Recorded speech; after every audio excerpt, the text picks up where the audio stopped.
Good morning, students. Today we will do classification of industries. As you know, this is the chapter 5 of geography, and earlier we have done the definition of industry and what type of activities are included in this.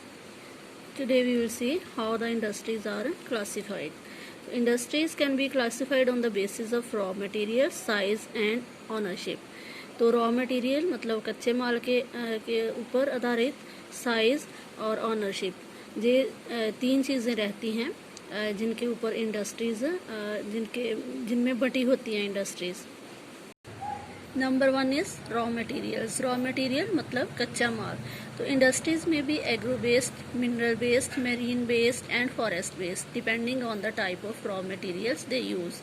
तो industry depend करती है कि किस तरह का माल वो use करती है। तो रॉ मटेरियल जिस तरह का वहाँ पे इंडस्ट्री पे आएगा तो इट मीन्स कि दैट इंडस्ट्री, कि जैसे रॉ मटेरियल है, कच्चा माल है, तो if it is agro based, तो एग्रो बेस्ड इंडस्ट्री क्या होती है कि जो इंडस्ट्री जो रॉ मटेरियल के रूप में एग्रो प्रोडक्ट्स को यूज़ करती हैं, कि जो खेती बड़ी की जाती है, उगाई जाती हैं फसलें, तो उनका इस्तेमाल किया जाता है इन उद्योगों में।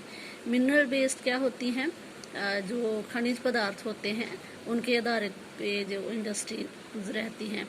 तो मेरीन बेस्ड जो समुद्री जीव जंतुओं से, जहाँ समुद्र के जो प्रोडक्ट रहते हैं समुद्र में पाए जाने वाले, उनसे उनके ऊपर आधारित होती है। एंड फॉरेस्ट बेस्ड वो इंडस्ट्रीज जहाँ पे फॉरेस्ट से लाए हुए प्रोडक्ट जो हैं उनको as a raw material use किया जाता है। तो first is the agro based industries. तो they use plant and animal based products as their raw materials. तो जो पेड़ों से या जानवरों से प्रोडक्ट आते हैं उनका इस्तेमाल करके ये इंडस्ट्रीज चीज़ें बनाती हैं। जैसे फूड प्रोसेसिंग है, vegetable oil, cotton textile, dairy products and leather industries जो हैं, ये सब इसकी एग्जांपल है। जैसे हमने पहले देखा प्लांट से पल्प आता है ना, तो पेपर इंडस्ट्री इसके ऊपर डिपेंडेंट होती है। फिर एनिमल के बहुत सारे प्रोडक्ट, दूध को इस्तेमाल करके आगे बहुत सारी चीज़ें जो है, पनीर जहाँ घी वगैरह उससे बनाया जाता है। तो मतलब जो फूड प्रोसेसिंग इंडस्ट्री में जो शामिल होते हैं। तो next is the mineral based industries. They are the industries, primary industries that use mineral ores as their raw material. तो ये कच्चे माल के रूप में मिनरल ओर को, जैसे आयरन ओर है, उसका इस्तेमाल किया जाता है स्टील बनाने के लिए। तो the products of this industries feed other industries. तो स्टील बनाई जाती है, तो steel is the backbone of other industries as well. तो स्टील के बनाने से दूसरी इंडस्ट्रीज को जब स्टील की सप्लाई की जाती है, तो स्टील से और बहुत सारी चीज़ें जो हैं वो तैयार की जाती हैं। Iron made from iron ore is the product of mineral based industry. So this is used as raw material for the manufacture of a number of other products such as heavy machinery, building materials and railway coaches. Third one is the marine based industries. Use products from the sea and oceans as raw materials.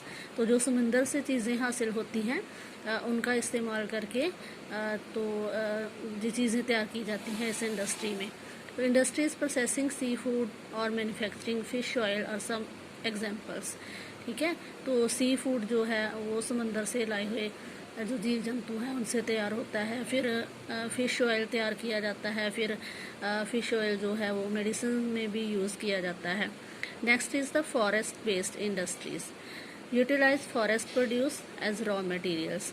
तो जंगलों से, पेड़ पौधों से जो लाए हुए चीज़ें होती हैं वो इनमें इस्तेमाल होती हैं। The industries associated with forest are pulp and paper, pharmaceuticals, furniture and buildings.